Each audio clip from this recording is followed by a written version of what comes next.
Olá, sejam muito bem-vindos ao Não Alimente Zumbis. Eu sou a Lê e hoje vamos falar sobre A Lenda de Candyman, filme que estreia hoje nos cinemas. Vem comigo. A Lenda de Candyman é uma espécie de sequência do filme de 1992 de Bernard Rose, O Mistério de Candyman.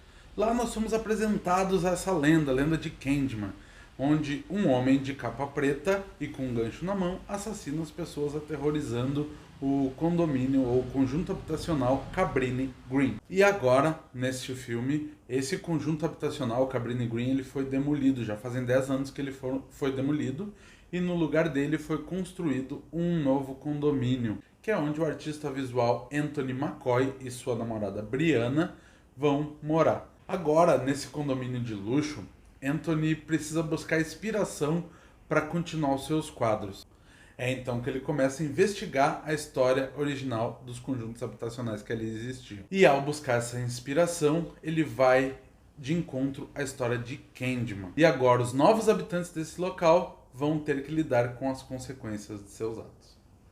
O filme é escrito por Jordan Peele, Win Rosenfeld e por Nia da Costa, que também assina a direção do filme. Os três se unem não só para trazer essa história para os dias atuais, mas principalmente para ressignificar a própria lenda de Candyman. Lá no primeiro filme, eles contam a história de origem de Candyman, né? Que ele é um cara que viveu no final dos anos 1800 e que ele pintava quadros de pessoas ricas. Até que um dia ele foi pintar o quadro de uma filha de um cara muito rico, eles se apaixonaram e tiveram um filho. Ao saber disso, o pai da moça mandou seus capangas perseguirem ele, e nos atos de tortura é quando cortam a mão dele, colocam um gancho e botam ele para morrer sendo atacado por um enxame de abelhas. Só que aqui os roteiristas transformam isso mais em uma ideia, e isso é o que eu gostei muito no filme. Então Candyman não é só mais esse cara, Candyman é uma ideia que sempre aparece quando existe uma opressão. Novamente Jordan Peele traz junto com Nia e com Win uma forte crítica social para dentro do filme, que num primeiro momento pode ser facilmente ligada à violência policial, sofrida principalmente por negros e pobres.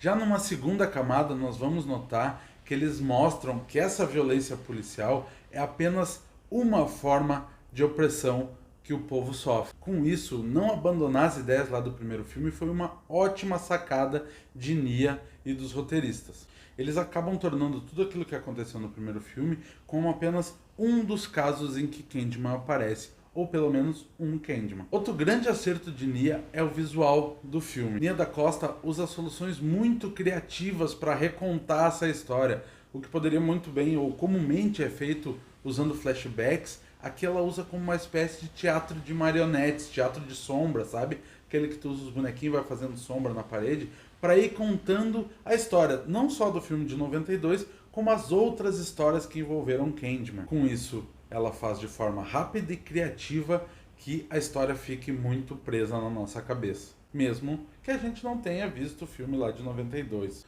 Outro acerto da diretora é que ela não usa recursos visuais para mostrar essa violência. É como se a gente estivesse sempre olhando para o outro lado, ou com mais foco em quem está sofrendo a violência. Em vez da gente ver, por exemplo, policiais chegarem atirando, policiais chegarem batendo, a gente vê muito como as vítimas estão sentindo aquilo. Isso também é muito auxiliado pelo trabalho de edição de som que ela faz.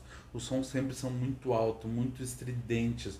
É realmente para a gente sentir o que está acontecendo na cena, mesmo que a gente não esteja vendo. Isso é sensacional. Então já fica até a dica para vocês aí, né? Candyman é muito importante de se ver no cinema.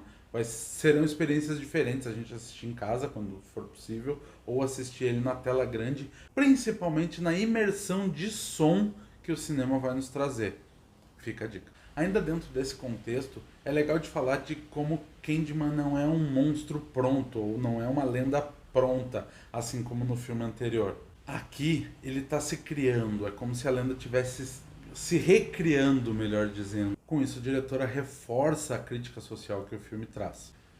Yahya Abdul-Mateen II é o Anthony McCoy.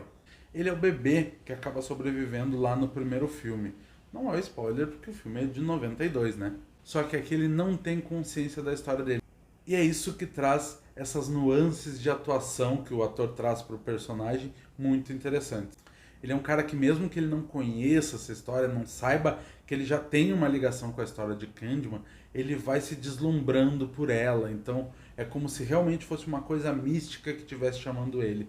Isso é muito legal para a parte de suspense do filme, já que ele não é somente mais um slasher de um cara assassino com um gancho. O filme consegue balancear muito bem esses dois gêneros do terror. Inclusive a parte do slasher é bem legal também.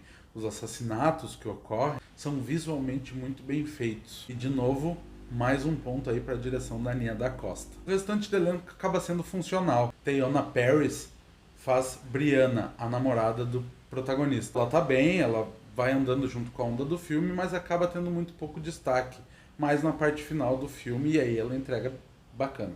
O mesmo acontece com Colman Domingo. Ele é William Burke, um morador do Cabrini Green, que já teve uma ligação com Candyman quando era criança. A diferença entre esses dois últimos é que o Colman Domingo ele tem um pouco mais que ela para fazer e perfeição a hora que ele precisa entregar. Mesmo não sendo o meu lugar de fala, o que eu senti com a lenda de Candyman é que Nia da Costa entrega uma história que nos ajuda a entender como é ser uma pessoa negra, principalmente nos Estados Unidos. As dificuldades das dores e dos conflitos que as pessoas vivem diariamente. Então a lenda de Candyman vai ser o filme que vai conseguir agradar pessoas que buscam coisas diferentes. As pessoas que vão entender essa crítica social e vão refletir em cima disso, e também aquelas pessoas que vão para curtir um bom slasher e um bom suspense, mesmo ficando com essa mensagem que foi o jeito que eu saí do cinema. Então, se puder, se sentir seguro, assista A Lenda de Candyman no cinema. Dá uma pesquisada se os protocolos estão sendo seguidos, use álcool, use máscara e até uma próxima.